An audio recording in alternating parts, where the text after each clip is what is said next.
Few days ago, I met a woman and she asked me recently to go out on a dinner with her. And I said, okay, we can do that. I was a bit hesitant because I don't know her that well. And I'm a person who is alone most of the time. I don't have many friends, and I barely I've been eating my food alone, and I love it. I absolutely love it. I am very close to mother, so I spend most of my time there. I have a dog, and I spend my time with my dog, and I know so many children that I play with. So going out with an adult felt very strange, but I was open to it. That's why I went out. We were going on a walk, and because it got so late after our walk, so I told her that why don't you come to my place, and then we can eat something there. We can take fruits and we can eat. And she said that she wants to eat something heavier, because for dinner I wanted to eat fruits. And so I was like, cool. So she said, I'm going to get bread and butter for myself. So I was like, yeah, whatever makes your heart happy, do that. When we came to our place, I again became very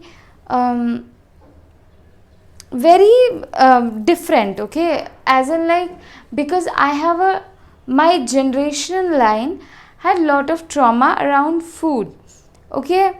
So there was not enough food, and there was shortage of food, and there was lot of survival around food. People will not eat what is good for them or healthy for them. They will eat what is cheaper. So lot of survival food. And now God, universe has blessed us with everything, our family, we are good, but still that trauma, because it isn't fully processed, it keeps showing up. So, and for me, I grew up with my auntie, because my parents were in village and they wanted me to have a city life, so they sent me to my uncle auntie, but my auntie was not very nice to me.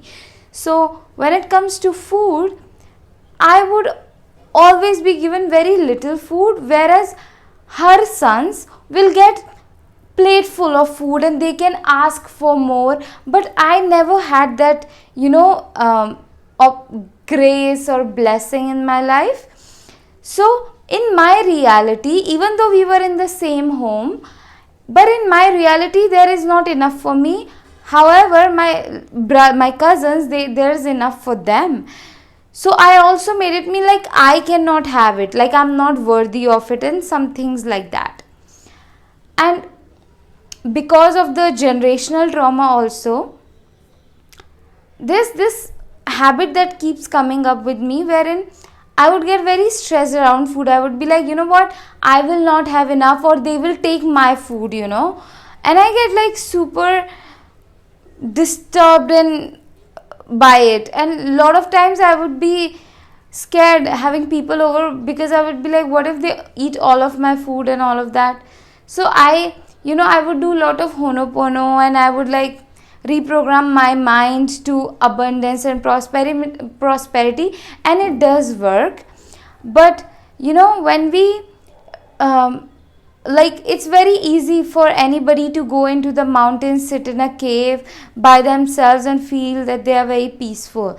But it is when we come in contact with people, when we are in the world and involving and participating in life, meaning we are forming relationships and we are having conversations with people, that's the time when we come to understand who we truly are, what is going on within us. It's very easy to sit in the cave and feel like we are peaceful. So when I'm by myself, and yeah, I'm good, but in relationships our shadows come out and our patterns come out, and that's the opportunity to see and to heal and to release and to learn some new way of being. So when because I bought like a very big watermelon for her and me for dinner. I just became like, you know what, oh, I can keep the rest in the fridge and all of that. And I didn't made her feel comfortable around food. And she did eat, but I felt like, you know what, I'm not, why am I doing that, why am I saying like, okay, I can keep the rest in the fridge and all, when I should be saying like, hey, there is enough, you can eat how much ever you want and all of that. Anyway, when she left, next day I was having this realization to myself. So I was like, oh, maybe I should call her again on dinner and then make up for it. But then I realized, no, I want to be vulnerable, I want to share the truth. So I told her like, hey, maybe I did not made you feel comfortable enough. And she is a 43-year-old woman, so she's like, much more elder and wise. So I was just texting her, maybe I didn't made you feel comfortable enough. And I genuinely expressed that I have so much trauma around food and trauma around not having enough and all of that. And she was very understanding. She told me like, you know what, we also, when we were very young, we lost our father and we had no work and we had no food and it was very hard. So I understand how that trauma works. You don't worry.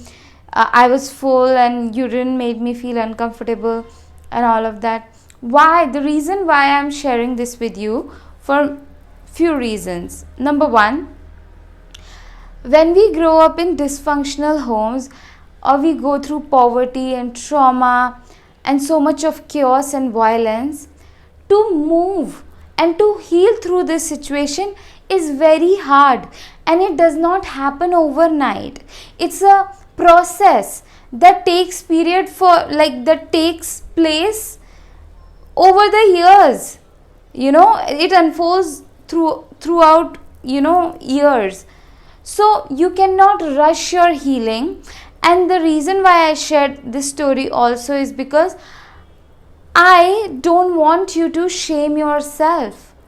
There's a reason why you do what you do. I'm not saying that just because you have trauma you can abuse people, or like just be a pain in the ass for other people. I'm not saying that. Of course, do your inner work, but at the same time, have compassion for yourself, have grace for yourself. Okay? And as this happened, this incident that I shared with you, I could have, I wanted to overgive, but instead I was like, no, this is not my time to overgive. This is my time to genuinely share like, hey, why did I behave that way? Because I want genuine connections. When you go to a doctor, if you go through some accident or something, doctor is going to, or if you sprain your leg, whatever, doctor is going to do an x-ray and will tell you that certain muscle is being pulled or certain bone has been, is in trouble or something like that. Then you can take measures required to cure it, right? So just like that, other people needs to know what you are struggling with, what you have struggled with all through your life, so that they can be there in an appropriate way. If someone doesn't know what's going on with you, they can't be there for you. And yes, when you share yourself, some people may run away, some people may get scared of your truth, some people may get disgusted by it,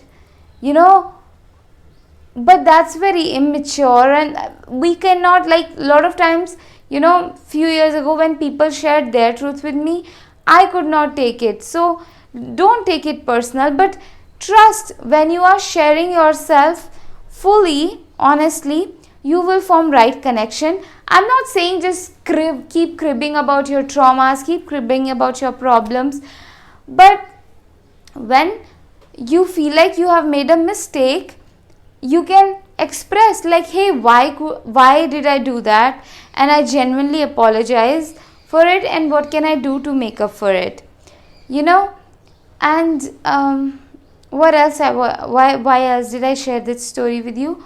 Because I wanted to inspire compassion within you, lot of compassion within yourself.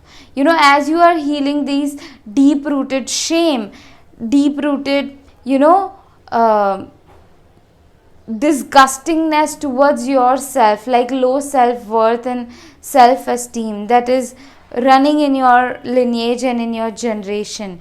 So be kind with yourself, be compassionate with yourself as you are healing. All right. And and give that same compassion to others as well, because we are all doing our best. And I'm not saying that enable poor behavior, but no, where you can be kind and where you can be more understanding, more open, where you can give people second chances, of course be wise, don't give second chance to someone like they're totally abusive, they're not self-aware. Okay, so and now I'm going to show you something so much more powerful. Wait, that is going to bring so much healing, high vibrational energies in your life. This is my channeled painting. When you keep my paintings around you, you bring so much of healing, high vibration into your lives. So I'm going to move closer so that you can see it clearly. This one says, taking a leap of faith on myself. This is a frequency painting which is going to bring so much courage, so much strength, so much confidence and boldness in your life. This painting will also heal shame in you, because of which you will start to play more and you will start to, act on your passions more courageously and boldly. And then there is this painting which says, God's ease, God's peace, God's prosperity, God's goodness flowing effortlessly in every area of my life. When we are connected to God's ease and God's peace, everything feels like very smooth, and we are worthy of God's ease, God's peace. See, we want money, we want our dreams to come true. Why? Because we feel like we can have ease, we can have peace then, we can have joy then, we can have goodness, happiness then. So you are worthy of God's epic peace, God's epic prosperity that, calms your soul. And you are worthy of money, like more money than money that calms you and gives you so much peace. Okay? So that you can easily afford groceries, you can go on trips, you can treat yourself, you can treat your family, you can, take on adventures. You deserve all of those things, okay? So this painting brings that kind of beautiful, prosperous energy and deeply peaceful and energy of ease in your life. Link of these paintings is in the description, and I have so much more. You can zoom in when you click on my website and you go to that option of paintings, high vibrational paintings. You can zoom in and see, and I have other paintings that you can bring in your life. And if you resonate with my energy and my messages, you can also book intuitive guidance session with me. Link of that is also in my description. I'm feeling like not well right now, but I still am proud of myself, and also grateful to God to make this video through me. And if my message was helpful, you can also donate. Link of that is also in my description. And comment down below how this video helped you, what did you learn from it. And that's all. I know it's not one of the best videos of mine because I was feeling pain in my ears and little bit dizzy, but but there's still, I know you learned so much. So be kind to yourself and to me. Send your love in the comments. Alright, and I'll see you tomorrow in another video. You can comment down below if you have any suggestions for next video.